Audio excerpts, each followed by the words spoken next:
Please remember to join us with your views, your comments and suggestions on any of our stories this afternoon. Go to our Facebook page and post a comment. We begin with stories with regards to power, and the West African Gas Pipeline Company says government has made $9.5 million payment out of the 103 ordered by the Volta River Authority. While the managing director of the company, Walter Perez, adds a 3 tranches payment structure has been put in place. It is expected that by February 2016, government would have made the full payment. The supplies to Ghana were the 90 million a day that we have come to expect. So I think in that sense, the deliveries, are where they should be at this moment in time. As for the action that did not occur, I think everyone by now is aware that there's been a delegation that traveled to Abuja yesterday, and I'm very thankful for that and happy with the outcome that they've been able to reach. And as a result of that, we received a directive from NGAS just last night directing us to suspend the curtailment order. So we did not suspend or curtail as we had expected we would do at midnight last night. Does that mean that the money has been paid, your $103 million?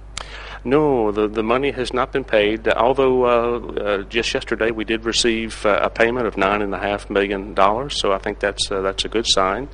So out of the $183 million, that total debt has now been reduced by $9.5 million.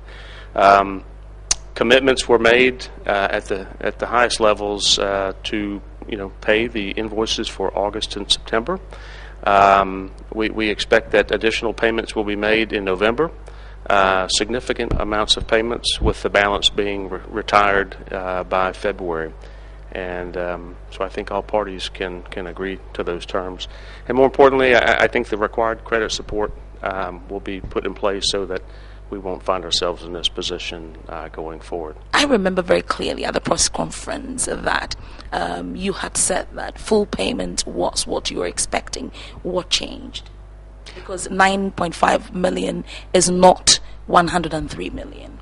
No, it's not half of it exactly, but I think the people that brokered the agreement, have the authority to make commitments on behalf of the government, and we trust that they're good for their word. So we accepted that as a way forward that we could live with. What is the way forward right now? Okay, so what's in place today is an agreement in principle at very high levels.